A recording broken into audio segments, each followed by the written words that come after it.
All right, what's up, guys? So I want to talk about Jiu Jitsu and the power of it and why I think it's so much more powerful than other martial arts. Even though it is on the ground, I think it's just so much more practical than things like Kung Fu, Karate, Wing Chun, things like that. So here's the thing.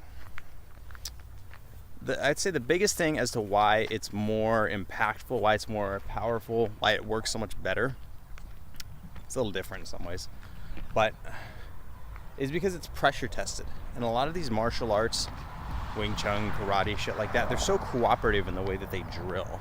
There's no real pressure testing. And if it's pressure testing, it's limited pressure testing. It's not like you guys just go for it and see if it works. It's much more like, all right, you can demonstrate this kick on him or try to make it work, but he can only throw this kick and that kick, and he can't do this, he can't use his hands, he can't move this way. It's so limited in the way it's pressure tested versus jiu-jitsu. I mean, aside from going for strikes and, hit people in the nuts, it's pretty much just go for it. I mean, and eye gouges and shit like that, but it's pretty much just go for it.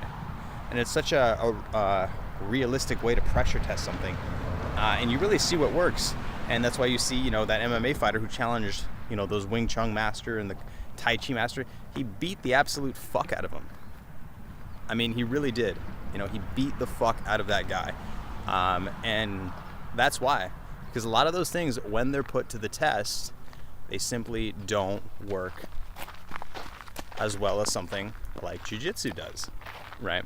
So, that's probably the biggest reason, is just the pressure testing. And when things like Kung Fu, Jiu-Jitsu, shit like that do get pressure tested against someone who knows what they're doing, like an MMA fighter, they lose, and you see what happens, right? And that's pretty much it. So, and the thing too is it's very broad jiu-jitsu, and there's so many things for different situations, and there's not necessarily one right way to do things. If you can do something a little bit differently than other people and make it work, it can work.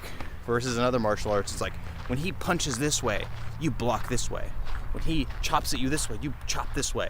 And it's just so bullshit and situational, and it's so situational to the point where it's almost disgusting. It's like, dude, you're teaching women this at a self-defense class thinking they're going to be able to defend themselves, and they're not.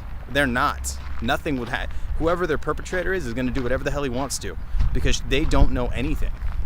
Because their martial art and what they're learning is just so full of shit and situational and weak, and just a lot of it doesn't have a strong base in the way that they move, whereas jiu-jitsu does.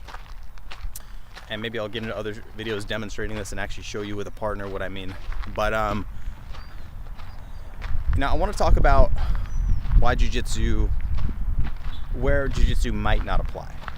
Okay, and people in jiu-jitsu might not like this, but one of the ways that jiu-jitsu might not apply is if there's more than one attacker. It's going to apply, of course, but the thing is, whenever there's more than one attacker, you don't want to go to the ground. That's something maybe a lot of jiu-jitsu people wouldn't want to admit, but you really don't want to go to the ground, right? Because when you're on the ground, you're slower. You can't move around as quick. Especially if you got someone in a triangle. Even if you have someone in a triangle, which I know they teach in women's self-defense, someone can still reach in their pocket, pull out a knife, and stab you in a triangle, right? This arm and this, in your neck is locked up, but this hand's free. You could reach in your knife, grab a knife. You could reach in your pocket, grab a knife, and stab someone, right? I mean, you really could. So that's where you wouldn't want to go to the ground in jiu-jitsu, because when there's more than one person, maybe they have a weapon. I still think you probably don't want to go to the ground when there's more than one attacker. But overall, jiu-jitsu is so much more effective, powerful, and useful than other martial arts because of the pressure testing, because of how it's been molded over time. A lot of the bullshit has been cut out, if there wasn't any at all. So yeah, start doing jiu-jitsu. See what you think.